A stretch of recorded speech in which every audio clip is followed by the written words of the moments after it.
पति पत्नी और वो। एक अनजान लड़की उनके घर के बाहर रोज आती है।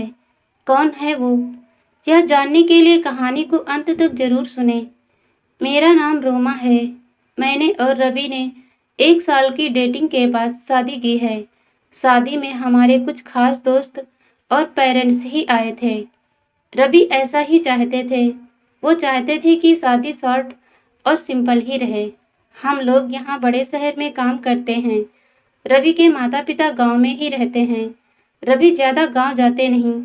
जब कभी मम्मी पापा को मिलना होता है तो वो हमें शहर में आकर ही मिल लेते।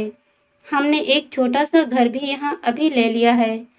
शादी के चलते मैंने अभी नौकरी छोड़ रखी है। हमारा घर रोड के साइड में ही है। रवि का ऑफिस का टाइम सुबह 9 बजे का है। सुबह मैं रवि के लिए खाना बनाती हूँ। अभी कुछ दिनों से मुझे खिड़की के बाहर एक लड़की दिखाई देती है। पता नहीं क्या देखती है। आज फिर मेरी नज़र खिड़की के बाहर गई, रोड की दूसरी तरफ। वही लड़की ज़्यादा उम्र की नहीं थी, 26 की होगी। हमारे घर की तरफ आज फिर से देख रही थी। पहले दिन मैंने सोचा कि कोई होगी, लेकिन वो 3-4 दिनों से लगातार मुझे दिखाई देती है। मैंने मन में सोचा कि जाकर उससे बात करूं। शायद किसी और का घर समझकर हमारे घर की ओर देखती रहती होगी। सुबह रवि सोए हुए थे। वो फिर वहीं दूर खड़ी दिखाई दी। इस बार मैं बाहर गई। मुझे अपनी ओर आता देख वो घबरा गई। मैंने उससे पूछा, क्यों? आपको क्या परेशानी है? आप किसे ढूंढ रही हैं? वो घबराई हुई बोली, रवि यहीं रहता है। मैंने बोला, हाँ। आप कैसे जानती हैं? वो इतना सुनकर घबरा कर चली गई। मैंने पीछे से उसे आवाज़ दी, पर उसने सुना नहीं।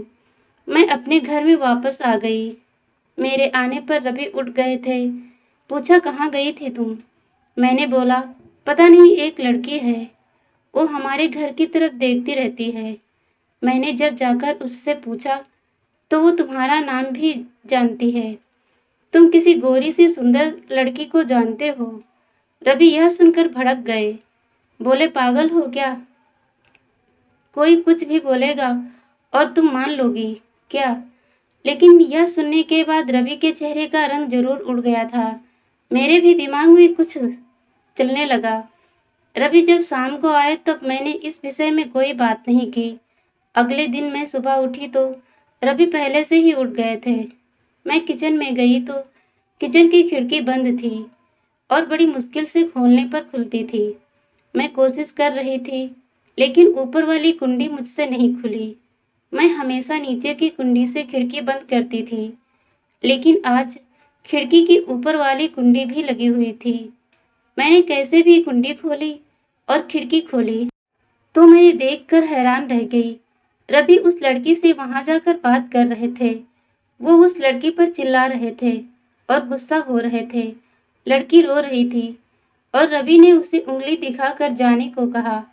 यह सब देखकर मैंने खिड़की बंद कर दी ताकि रवि को लगे नहीं कि मैंने उसे यह करते देखा है। रवि फिर घर में आ गए। मैंने ऐसे जताया जैसे कि मैंने कुछ देखा ही नहीं है। अब मुझे ना जाने कैसे कैसे ख्याल आने लगे। रवि मुझसे क्या छिपा रहा है? मैंने रवि से शादी करके कोई गलती तो नहीं की। आखिर वो लड़की कौन है और रवि उस पे इतना गुस्सा क्यों हो रहे थे? रवि के जाने के बाद मैंने रवि के सारे दोस्तों को, जिन्हें मैं जानती थी, उन्हें फ़ोन किया, लेकिन किसी को भी उस लड़की के बारे में नहीं पता था। मेरी समझ में नहीं आ रहा था कि क्या हो रहा है। रवि से पूछना चाहती थी, लेकिन मुझे पता था कि वो झूठ ही बोलेगा। उसके बाद मैंने उस लड़की को घर के आसपास नहीं देखा। यह सब सोचते सोचते मेरी तबीयत बिगड़ने लगी। रवि मुझे बोलता था कि क्या हुआ, अपना ख्याल रखो, डॉक्टर के पास जाओ, लेकिन अब मुझे उसकी बातें बिल्कुल अच्छी नहीं लग रही थी। एक दिन जब मेरी हालत ज़्यादा खराब हुई तो मैं ऑटो लेकर डॉक्टर के पास बड़े अस्पताल गई। डॉक्टर से अपनी दवाई लेने के बाद मैं अस्पताल के पार्क में बैठी थी। अस्पताल में मुझे वो लड़की फिर दिखाई दी। उसे देखती ही जैसे मेरी बीमारी पता नहीं कहाँ भाग गई। मैं उसके पास तेज चलकर गई और उसका हाथ पकड़ लिया और उसे बोला, तूने मेरी जिंदगी में उथल-पुथल मचा दिया। बोल, उस दिन क्या बात कर रहा था रवि तुझसे? क्या रिश्ता है तेरा मेरे पति से? फिर उसने मुझे जो बताया, सुनकर मुझे लगा कि मेरा पति ऐसा है। उसने इतनी बड़ी बात मुझसे छिपाई। शाम को रवि जब आए, तब उस लड़की को अपने घर में देखकर चौंक गए। मैं भी उसके पास ही बैठी थी। रवि उसकी तरफ देखकर बोले कि अच्छा, तो तुमने इसे सब बता दिया। मना किया था, दूर रहने को कहा था मेरी फैमिली से। मैंने बोला, रवि शर्म करो, तुम इतने कठोर कैसे हो सकते हो? अपनी सगी बहन की मदद नहीं कर रहे हो। वो लड़की संध्या थी, रवि की सगी बहन। उसने अपने पसंद के लड़के से शादी कर ली थी, इसीलिए रवि और उसके परिवार ने उससे सारे रिश्ते तोड़ दिए थे। रवि ने कहा कि मेरी कोई बहन नहीं है।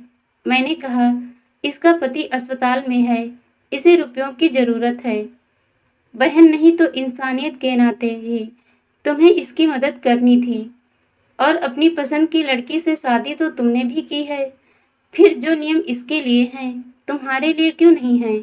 मुझे पता होता तो तुम ऐसी सोच वाले हो तो मैं तुमसे कभी शादी नहीं करती। जिसको बहन के आंसू नहीं पिघला सके, उस आदमी के सीने में दिल नहीं हो सकता। इतना कहकर मैं अंदर से अपने सारे गहने लिए और संध्या के साथ जाने लगी। दोस्तों, कहानी अच्छी लगी तो वीडियो को लाइक, शेयर और चैनल को सब्सक्राइब कीजिए। वीडियो देखने के लिए बहुत बहुत धन्यवाद दोस्तों।